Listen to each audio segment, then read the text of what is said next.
ভারত বা পাকিস্তানের পক্ষ নিয়ে নয়, আজকের আলোচনা হবে সত্যিকার অর্থে যদি দুই দেশের মধ্যে পারমাণবিক যুদ্ধ হয় তবে কোন দেশ এগিয়ে থাকতে পারে এবং কী কী ক্ষতি হতে পারে। আজকে আমরা এই সম্পর্কে আলোচনা করব।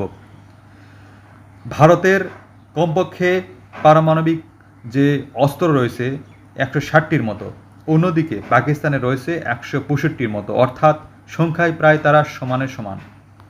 তবে ভারতের আছে অগ্নি সিরিজের আন্তঃমহাদেশীয় ব্যালিস্টিক মিসাইল যার রেঞ্জ 5000 কিলোমিটারও বেশি। অন্যদিকে পাকিস্তান নির্ভর করে শর্ট ও মিডিয়াম রেঞ্জ মিসাইলের উপর। তবে এখানে প্রশ্ন আসে, কে প্রথমে এটি ব্যবহার করবে। বিশ্বজুড়ে পরিচিত একটি তথ্য রয়েছে, সেখানে ফার্স্ট স্ট্রাইক অ্যাডভান্টেজ এই কথাটি ব্যবহার হয় যে দেশ প্রথমে হামলা চালাবে সে হয়তো এগিয়ে থাকবে সাময়িকভাবে, কিন্তু প্রতিশোধ হিসাবে যে দেশ নেমে আসবে, যে দেশে ধ্বংস নেমে আসবে তা হতে পারে মানব সভ্যতার জন্য শেষ অধ্যায়। ভারতের নীতিতে রয়েছে নো ফার্স্ট ইউজ, তবে পাকিস্তান ফার্স্ট ইউজ নীতিতে মেনে চলে। একটি পারমাণবিক হামলা যদি মাত্র 10টি বোমা ব্যবহার হয় তবে দুই দেশে মারা যেতে পারে অন্তত 1 কোটিরও বেশি মানুষ। বাতাসে ছড়িয়ে যাবে রেডিয়েশন, একই সাথে চাষাবাদ বন্ধ হয়ে যাবে, চিকিৎসা ব্যবস্থা ভেঙে পড়বে, শিশুরা জন্মাবে বিকলাঙ্গ হয়ে, বেঁচে থাকলেও নানা মানুষ নরকের মতো পরিণত হয়ে যাবে মানুষের জীবন। অন্যদিকে ভারতের আছে অনেক শক্তিশালী নৌবাহিনী, সামরিক সাবমেরিন থেকে শুরু করে পারমাণবিক অস্ত্র ছোড়ার ক্ষমতা, উন্নত এয়ার ডিফেন্স সিস্টেম যেমন S-400। একইভাবে পাকিস্তানে রয়েছে কম খরচে মোতায়েনযোগ্য কিছু নিউক্লিয়ার ওয়েপন্স যা ছোট মাপের যুদ্ধক্ষেত্রের জন্য ব্যবহার হয়ে থাকে।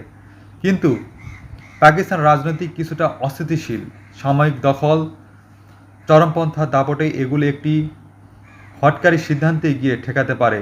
ভারত তুলনামূলকভাবে কূটনৈতিকভাবে স্থির এবং বৈশ্বিক মৈত্রীতা রয়েছে, মানে বৈশ্বিকভাবে কিছু উন্নত কিছু ভূমিকা রয়েছে।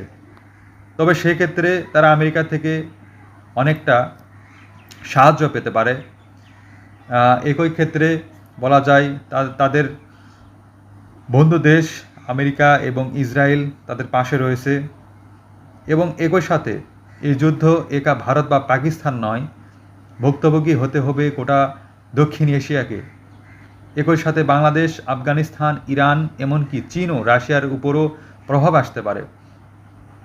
জাতিসংঘ এখন আর কেবল আলোচনার টেবিলে বসে থাকতে পারে না, কারণ মার্কিন যুক্তরাষ্ট্র, চীন, রাশিয়া যে কেউ জড়িয়ে যেতে পারে পরোক্ষ ও প্রত্যক্ষভাবে। এটি হয়ে যেতে পারে তৃতীয় বিশ্বযুদ্ধের মতো। এই যুদ্ধ কোনো বিজয় থাকবে না, আসলে সকলেই মৃত্যুর কোলে ঢলে পড়তে পারে এবং মানব সভ্যতার জন্য একটি হুমকির কারণ হয়ে দাঁড়াবে। যদি বলা যায় যে লড়াইয়ের ক্ষেত্রে আসলে কারা এগিয়ে থাকতে পারে, সত্যিকার অর্থে বলতে গেলে এ লড়াইয়ে কেউ এগিয়ে থাকবে না, কারণ দুই দেশের মধ্যেই ক্ষতিগ্রস্ত হবে এবং দেশের মানুষের জন্য এটা হুমকি স্বরূপ হয়ে যাবে। কারণ আমরা জানি পারমাণবিক যুদ্ধ কোনো বিকল্প হতে পারে না। আমরা দোয়া করি এই ভয়াবহ যে কোনো দুই দেশের মধ্যে সমস্যা যেন অতি দ্রুত সমাধান হয়ে যায় এবং মানব সভ্যতার মধ্যে একটি শান্তি বিরাজ করে। কারণ প্রতিবেশী দেশগুলো যদি ভালো থাকে তবেই সকল দেশ ভালো থাকবে এবং আশেপাশে সকল দেশ ভালোভাবে চলতে পারবে, কারণ সকল দেশের উপর নির্ভরশীল। যদি একটি দেশ তারা আর্থিকভাবে ক্ষতিগ্রস্ত হয়, একইভাবে আশেপাশের সকল দেশগুলোও আর্থিকভাবে ক্ষতিগ্রস্ত হবে। তবে আজকে এ পর্যন্তই। কোন দেশ আসলে ক্ষতিগ্রস্ত হবে এটা আপনারা বুঝতেই পারছেন।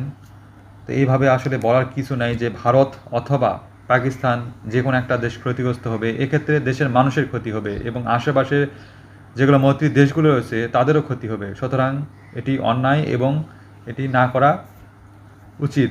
দেশের মধ্যে শান্তি বিরাজ করা এবং দেশের আশেপাশে দেশের মধ্যেও শান্তি বিরাজ করা উচিত এবং দেশের মানুষ এবং দেশের জন্য এটি অনেক ভালো ভূমিকা বয়ে আনবে ইনশাল্লাহ।